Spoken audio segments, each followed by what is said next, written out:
Ayun na guys, muli nagbabalik po ang inyong lingkod. Ayan, ano ang balita sa gabing ito? Ay, gabi na. Gabi na pala dito sa Pilipinas, no? Shout out sa lahat ng mga nasa ibang bansa dyan. Tanghali, umaga, ayan na. Ayun na guys, hindi natin re-reactionan ang Danjoy Part 6, pero promote ko. May upload na po si Kalinga Prab. Supportahan po natin guys. Danjoy Part 6 at lahat ng mga video ni Kalinga Prab, lahat ng love team supportahan natin. At ayun na, may gulo. May gulo ba? Meron, normal na yan. No, marami kang guluhan. Meron bawian. Meron mga meksena. Oh, pero normal na po yan, guys. Pero ang topic natin ay ito na. Dito muna tayo. Diyos ko, hindi na maintindihan kung alin ang unahin na reaksyonan. Pero yun na, Diyos ko. Ay, pabor sa mga reaktor. Pero yan na. Dito tayo. Wag ko saan mga gulo-gulo. Comment lang kung saan may gulo. Eto na. Eto guys, no. Si Ate Melanie ay inilalaglag ni Kunyang. Eto na muna, dito muna tayo, ha. Samahan niyo ako hanggang sa matapos muna. Inilalaglag ni Kunyang si Ate Melanie. At eto na. Ka-video call. Pwede ka naman mag-explain dito, Ate Melanie, kung ito ay hinahabol mo. Ka-video call mo ang mga sponsor, wakwak, tinakpan ko ang mga mukha para sa seguridad ng mga taong hindi naman natin, wala tayong pinapangalanan kung sino yung sponsor, no? Basta ang topic natin dito si Melanie. Kung i-claim ni Melanie, mag-explain ka. Eto ba? Kita-kita ko lahat. Eto ba ang mga sponsor? Ikaw ay nakikipag-video call. Pero ang sabi mo, ay susunduin mo si Reyna at ikaw na mag-aalaga. Gaano katotoo na di umano ay winakwak ka at nagpasakop ka at ito na nga ay ka-video call mo na sila? O, di ba? Tatanggi ka pa. Pwede ka tumanggi. Hanggat tatanungin nga alam mo ba kung ano ang karapatan mo? Yes, anong karapatan mo? Idepensa sa sarili mo. Idepensa mo sa sarili mo. Yun lang. No.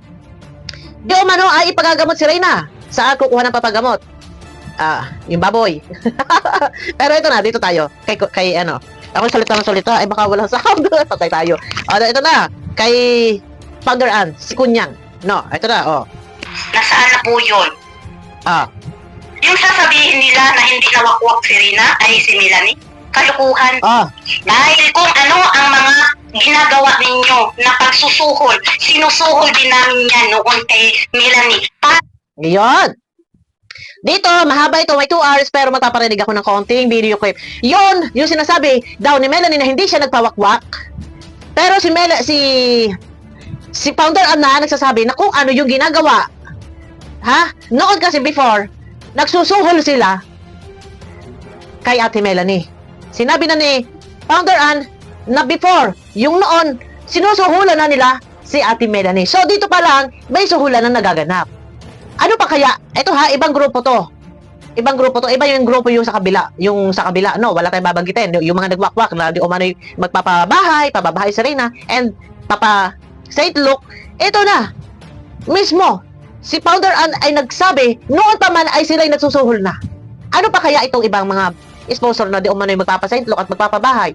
Tuloy tayo guys, no? Lang sundin kung ano po ang dapat. Dahil kung ano ang mga ginagawa ninyo na pagsusuhol, sinusuhol din namin yan noon kay Melanie para lang sundin kung ano po ang dapat para sa anak niya. Ginagawa niya yun dahil may pera. Di ba po? Di ba? Tuloy. Ang pangit pakinggan na sasabihin, tuloy. Aanuhin ka, sisirain ang sarili mong pagkatao ng dahil lang sa pera. Pera pinag-uusapan, ha? May ang pera. sasabihin nila. Eto guys kasi, may pera si Reyna. Alam niyo yan, may pera si Reyna.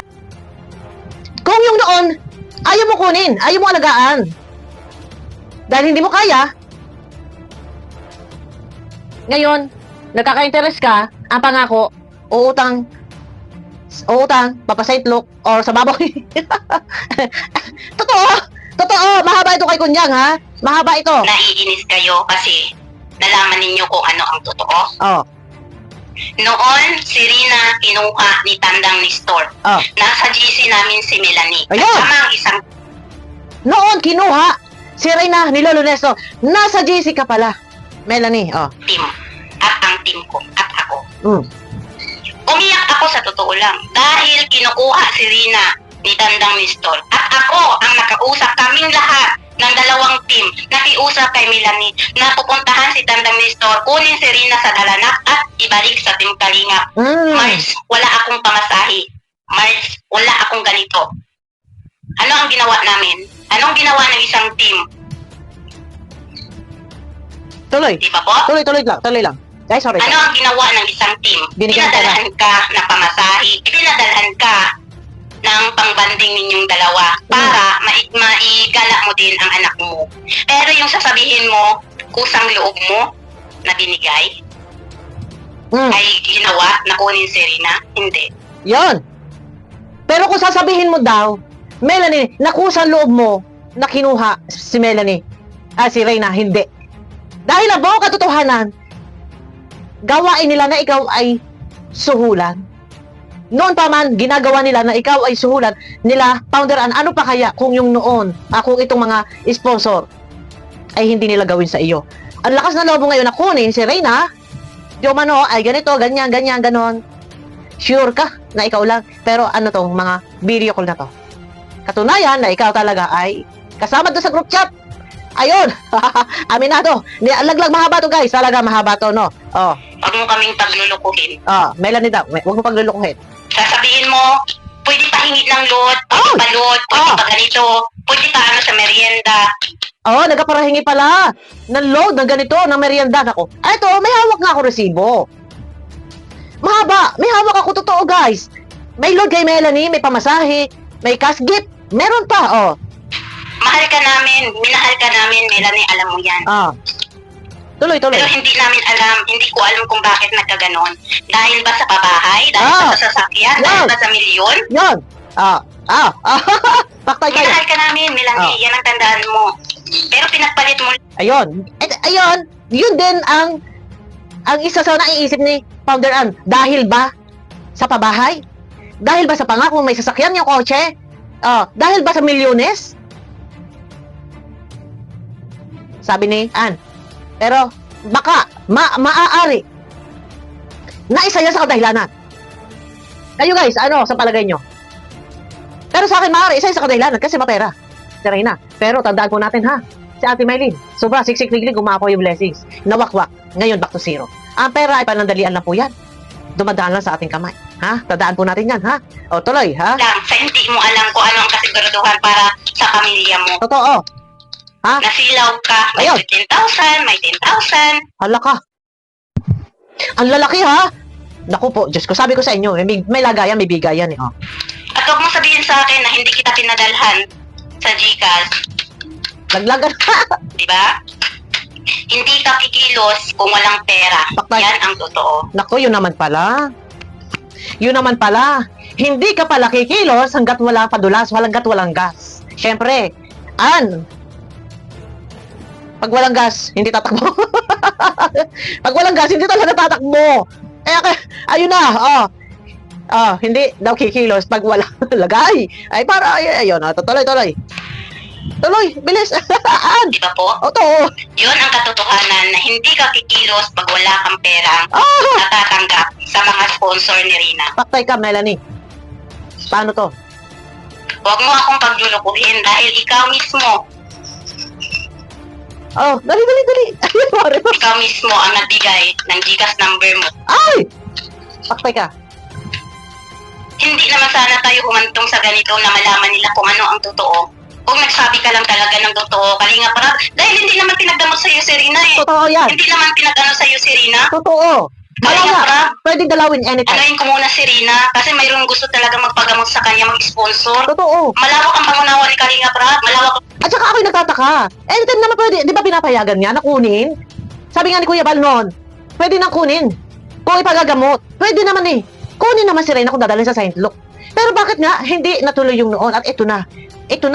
Tuloy yan, binawi.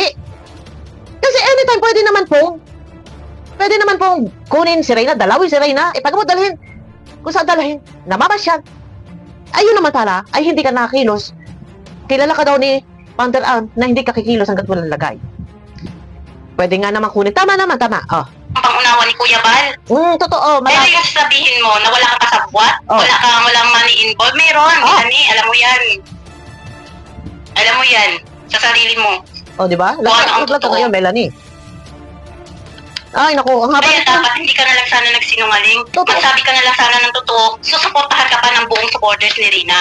Oh, yun ang problema. Sira ka ngayon. Kung sana ang ginawa ni Melanie, balang sana ay kinuha, hiniram, para ipagamot. Pero ang ginawa, hinugot, wala nang balikan.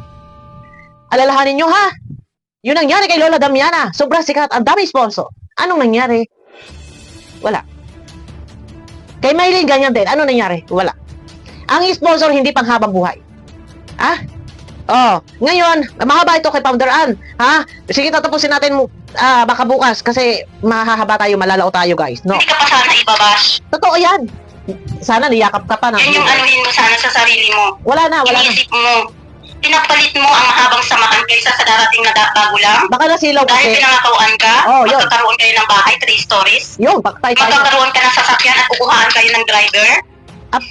Ang problema nga, ang problema nga, totoo ba? Yung pangako, totoo ba yan? No? Baka mamaya ay bandang huli ay hindi totoo na paggawa ng bahay. Or kung ano may sasakyan. No? Tapos ngayon, ayan na, back to zero kangkungan ang papatakan nito.